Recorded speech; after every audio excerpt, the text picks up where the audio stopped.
Hello, hello, hello. I thought I'd introduce myself as in the style of an old-fashioned English Robert. Hello. I've spent all afternoon listening to Slint and Fugazi, which is funny because I used to really pretend that I hated Fugazi when I was a teenager. Not sure, not entirely for valid reasons. We used to pretend that we hated. When I say pretend, I mean we'd have unnecessary beef with people who liked certain bands or dressed in a certain way, which is really chavvy. Which is funny because when we were growing up, the chavs were sort of the enemy of the alternative people. Boggers, they used to call them up north. Boggers or moshers. Or there was one which I feel like someone made up, which was dark siders. But I feel like that was too cool to have been made up by an aggressor and was in fact made up by someone who wanted themselves to be referred to as dark siders, but we never used that one. We were like boggers or moshes. But we used to be really chatty in a sense because we were into like Nirvana. This is at 2005. Nirvana, Sonic Youth, like Smashing Pumpkins and stuff, and we viewed certain like polished rock bands or bands that have that sort of gang vocal and that sort of tone, like post-punk sort of way of singing, like bands like Fugazi or At the Drive-In, or even so far as like Incubus, Deftones, and even super American bands like Red Hot Chili Peppers, Pearl Jam. Oh, we didn't like Pearl Jam because of that sort of pretend Nirvana beef from like 1994. We were still upset about that in 2005, 2006, for some reason, even though when the actual event happened, I probably was about 7 years old. In 1994, it's probably age 6 actually because my birthday's in December. But now I feel like an idiot because I fucking love Deftones and that, and I spent all afternoon listening to Fugazi, and now I really enjoy them. I think you put Tool in that other list before, super polished bands. For some reason, that was a downside. Whereas now I'm just like, oh no, they're just really, really good bands. I still don't like the Red Hot Chili Peppers though. I feel like Anthony Kiedis is the worst member of the Red Hot Chili Peppers because of his nonsense, because of his absolute nonsense. But we had some beef with a polished band. I was in a black metal band. I was the vocalist, I was say singer, of a black metal band called Hate Throne, which, if you want to remember just think of a chair, like a throne, like a fancy chair, full of hate. Yeah, that's my band. We had a beef with a ska punk band called the Hot Quiche Conspiracy, and I believe we started the beef, and I think it's because we were a black metal band, allegedly. So therefore, we hated everything that wasn't, real metal or whatever. And just the ska punk band with a sort of antithesis. I said antithesis all throughout my life, all up until sort of this moment. Antithesis, I believe, is the actual way describing it, like old trumpets, and they had a brass section and they had American accents, and they dressed all like smart cash in like shirts and nice hairlines and that. There was sort of like American Pie music, but not Don McLean, but like the film, like that. And I think they might have played like beer pong at their parties in the Northeast and that for some reason really bothered us. And before social media, everyone used to go on like forums. You'd have like, and then there would be threads on the forums, and then there was this stupid back and forth that we had just for ages, just about how they thought we were like wannabe black metal people, which was true. At the time, we were like, fuck you! But it was definitely true. And we had problem with them because they, spent time learning how to play instruments and stuff, especially non-rock band instruments like the trumpet or the bugle. I'm not sure they had a bugle, but they could probably play one, or at least have the capacity to learn the bugle. And I remember one of them called me in particular a wannabe. And I said the most embarrassing thing I've ever said in my whole life, which is, how can I be a wannabe if I already am everything that I want to be? I said that to people, to a person on a public forum, as a defense. Already everything that I want to be. That's insanity. It's absolute insanity to say that. And luckily the whole thing's gone now and everyone's forgotten about it and moved on past MySpace all the way. It's like the fourth generation of social media after that. So luckily it's lost in the sands of time, apart from, obviously now, because I'm recording this, but that is, I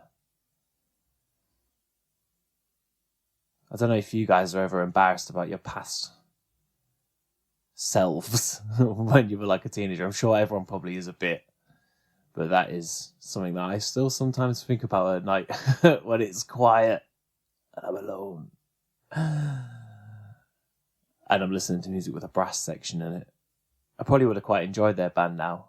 If anyone from the Hot Quiche Conspiracy is listening, then I wasn't everything that I wanted to be then at 16, and you were right. I'm not an authentic black metal vocalist, and and your band was probably quite good. I believe the whole thing started due to, that was it. There was a battle of the bands, not an American style battle of the bands like out of Bill and Ted or a School of Rock, but like a realistic battle of the bands where no one gives a shit.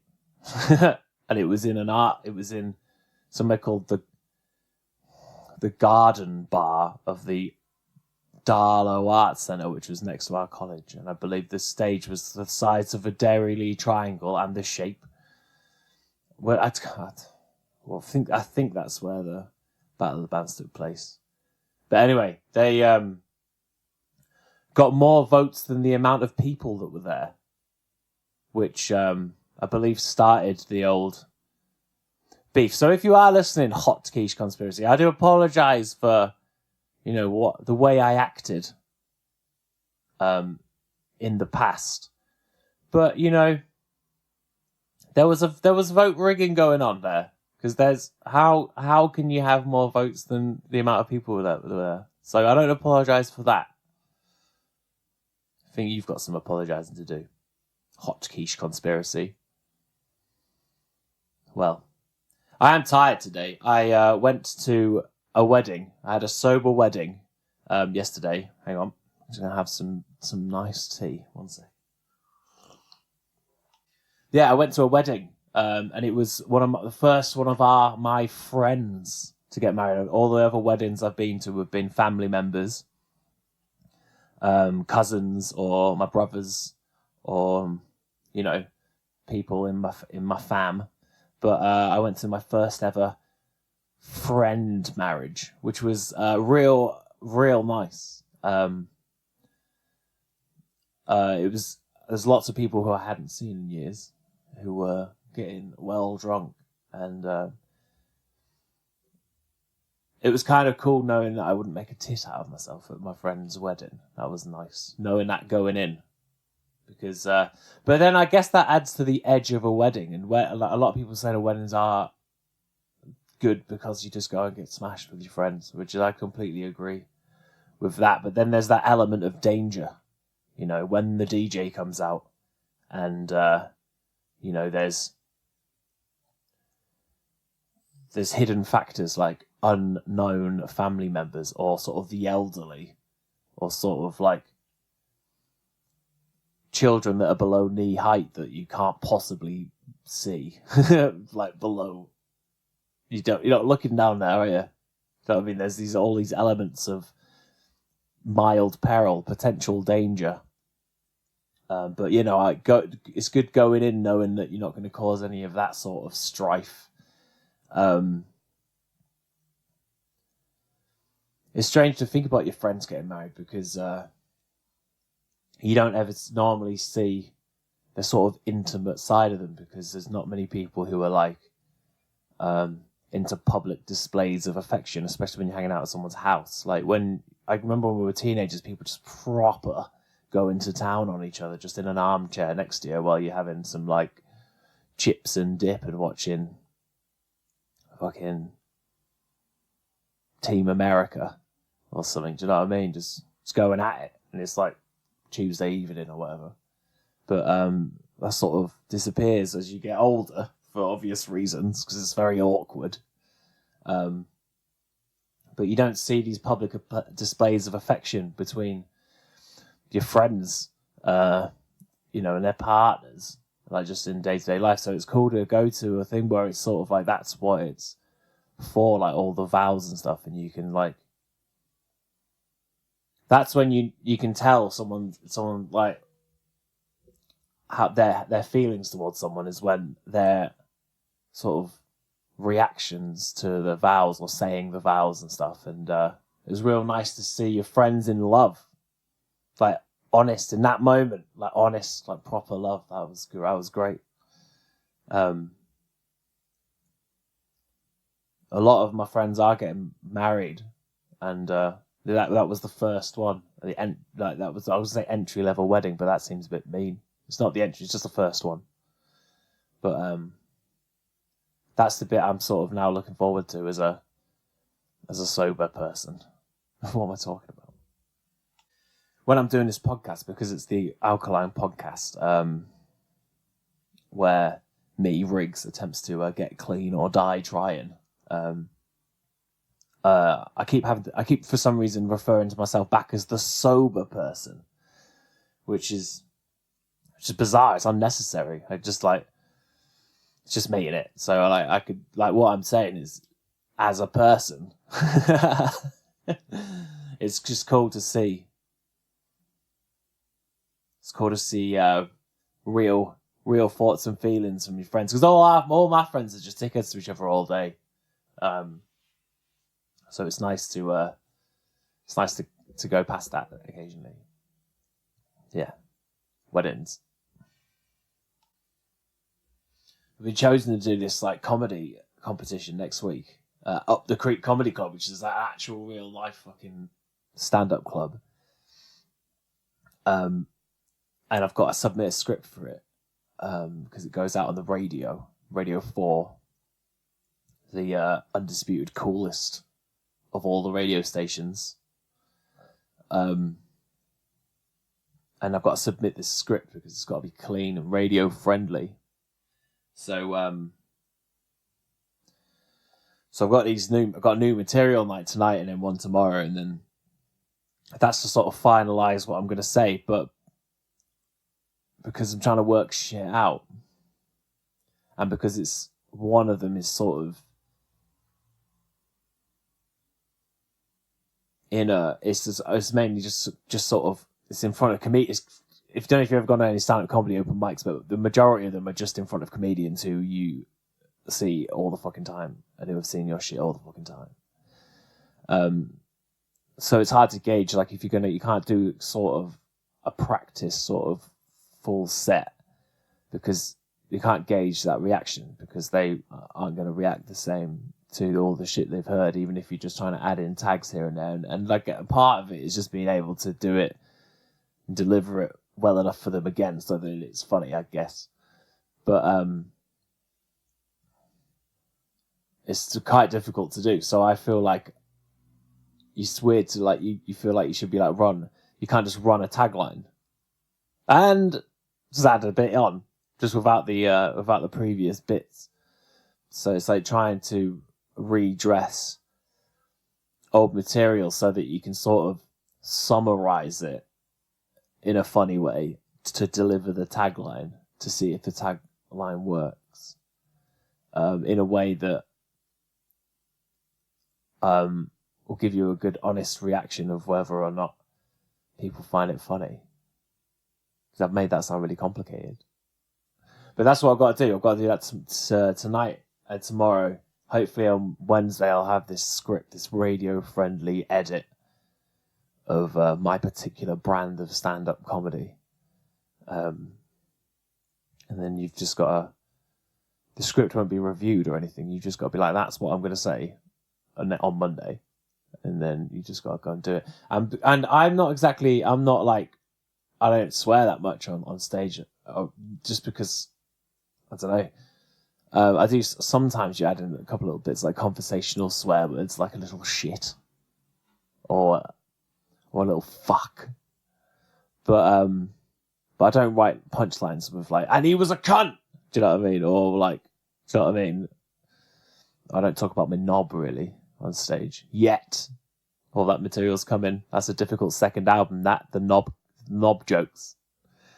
It's going to be all knob jokes, that one. So look forward to that. So I'm not like worried about doing a clean set. It's just for some reason, what I am worried about is just going on stage and just for no reason at all, just being like, shit! Like I've got Tourette's. Like, fuck! Shit! Just because like, it's feelings of like self-sabotage.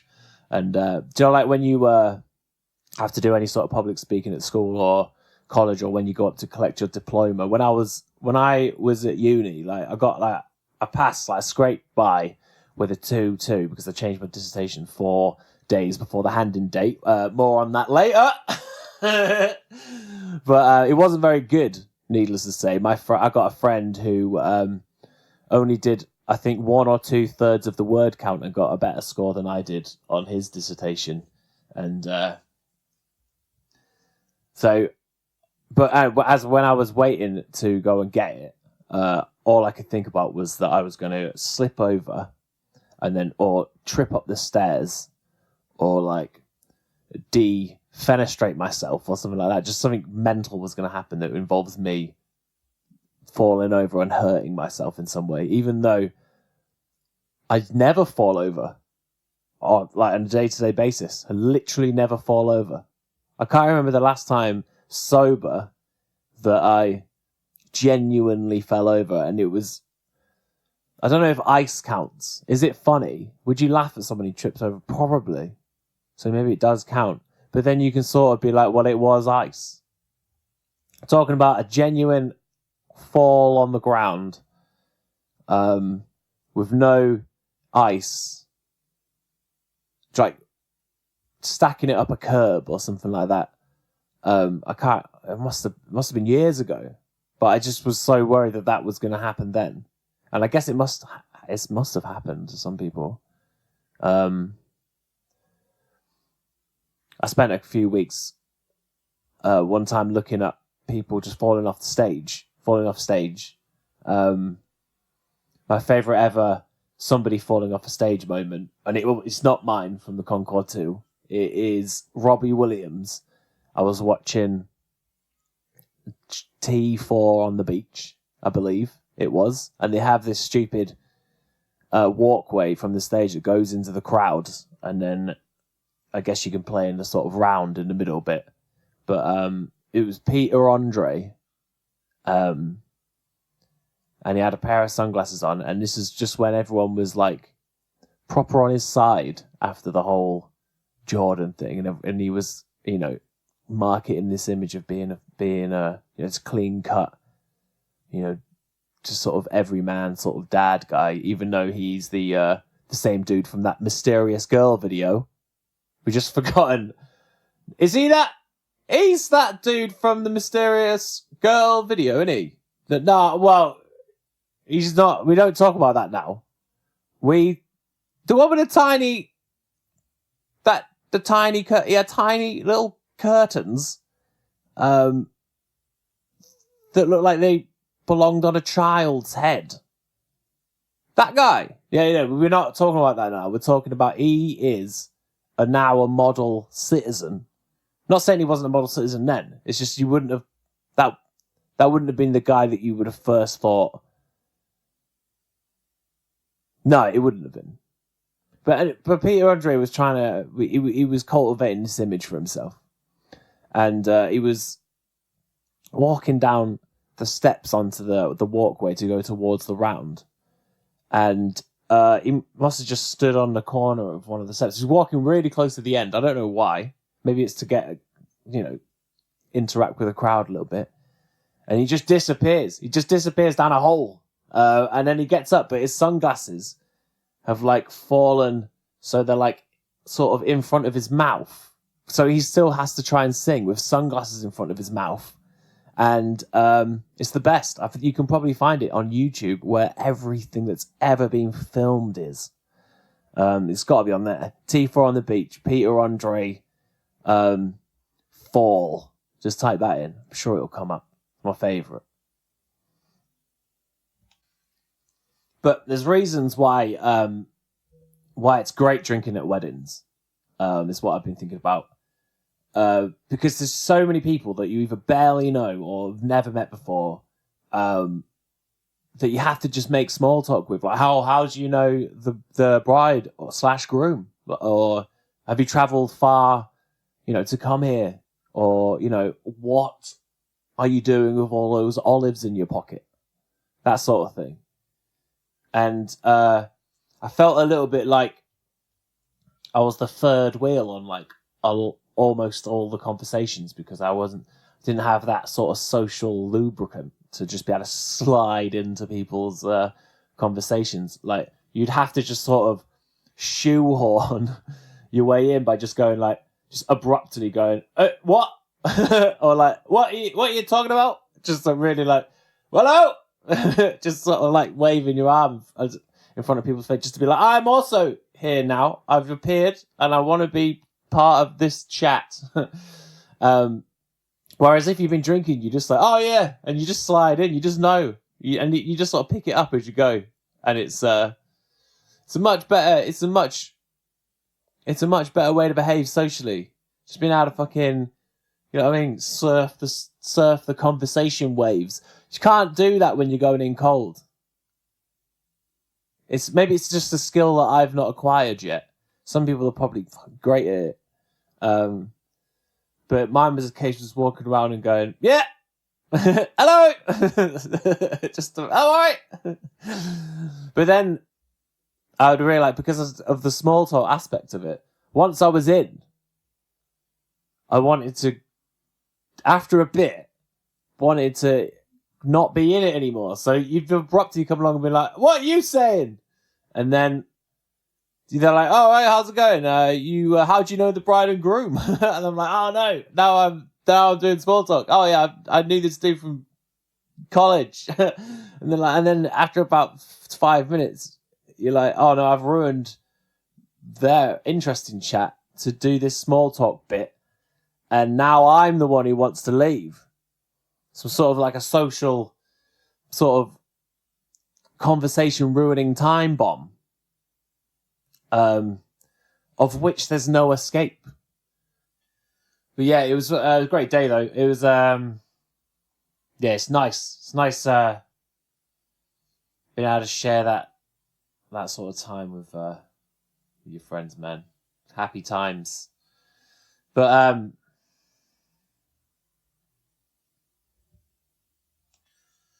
yeah, this might be a short one today because I am tired.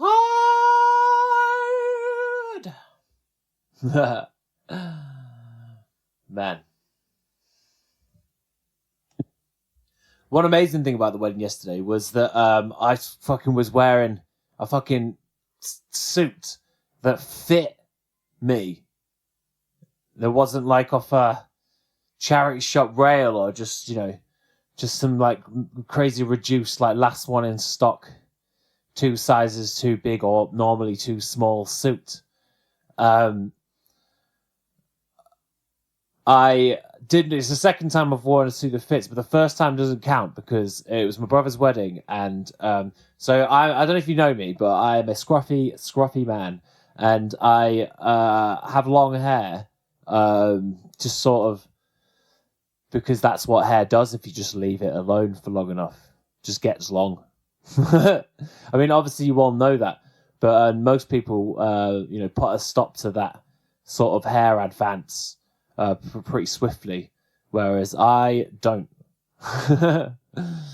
But now I'm much better at looking after it. Now I will condition you. I will condition my hair sometimes. I'll leave it in for 2 minutes, put a little timer on, and my hair will come out looking more or less the same, but with healthier feel and bounce. But there was a time in my life where I didn't really do that, and I sometimes might not brush my hair for quite a long time, and it would sort of slowly retract in on itself, resembling the nest of a small burrowing creature like a mole or a rat. The rats burrow. They seem underground, subterranean animals. The hutch of a subterranean animal, not hutch, burrow, nest. The nest, a badger's nest. And I was going to go to my brother's wedding, of which I was the best man, so I had to do a speech, was involved quite heavily in the wedding. And my mum used to be a hairdresser in the 80s. I might be wrong about when it was, but she said that she would, sort it out. But it proved a very difficult thing to untangle. And I remember we were drinking wine and watching Senna, the film about Senna, and in the end, we opted just to cut it off, cut the bulk of the nest off, like some like gung ho exterminators, and then just to attempt to clean it up. But what I ended up looking like is just someone who was on day release. Someone who was on day release that got let to do their own hair. I looked like, from a distance, a member of the I Wanna Hold Your Hand era Beatles. But up close, like somebody who should be sitting down and might need full-time care.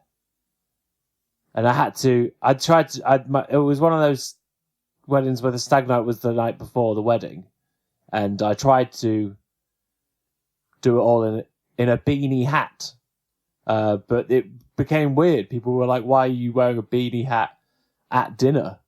And I had to come clean about my barnet, and then had to do speeches and also stand at the front of the wedding and have photos taken with his stupid haircut. So I don't really count. I didn't feel very smart that day, even though I had it fitted. Everyone had the matching suits. Whereas yesterday I went for a proper fitting, not really, but I just tried on a bunch of different sizes and got one that fit real nice. That had to take the trousers to get taken up, and the tailor, my tailor, I'll call him, took them maybe a centimeter up too high, and I was like, no, and that's a new thing. I've never been bothered by that before, but I was. Well, not really bothered, but it was a nice, like, look what I'm caring about. I never expected to care about that sort of feeling. But it was nice to wear a suit that wasn't sort of like a real heavy sort of like. Oh, hang on, one second. Sorry, I had to stop a sec to let thighs in back from work. But yeah, what was I saying? Oh yeah, the tailor took up the trousers 1 centimeter too far. They were still fine. It was just novel to be able to be to notice and sort of at least pretend to care. Or no, not pretend. That's the wrong word. It's good to acknowledge, like, oh, that's the thing that affected me. That Taylor mistake affected me. Taylor mistakes don't usually affect me. Apart from like, oh, you appear to accidentally have walked into a tailor's. But yeah, I'm gonna call it a half an hour today because I'm tired from the wedding and I've got shit to do. And Thighs has just come home. But this has been the alcohol podcast. It's on the brain. The Alkaline podcast, episode 4. Oh yeah, the last one I did, it was episode 3, but just started calling it episode 4 towards the end. That wasn't true. But this one is episode 4. Sober Time, sponsored by Sober Time. Unofficial sponsor is 26 days, 18 hours, 31 minutes and 35 seconds. I've been Riggs. We did the Verdict Comedy Club last Thursday. It was amazing. Sam Savage headlined. It was really, really good. We sold it out for the first time since we started it up in April. It's been a slow burner, and then we had the Brighton Fringe to contend with. But now we're back in business, and we're doing another one next month. Every second Thursday of the month. It's the Verdict Comedy Club, Edward Street in Brighton. Yeah, so the next one's coming up to 11th July. Headliner Josh Dillon. Great lineup. All round. So what's it? 8 o'clock, £3 entry at the Verdict Jazz Bar and Cafe in Brighton. If you happen to be about in Brighton on Friday night, KO's legendary Super Happy Land gig at the Junkyard Dogs.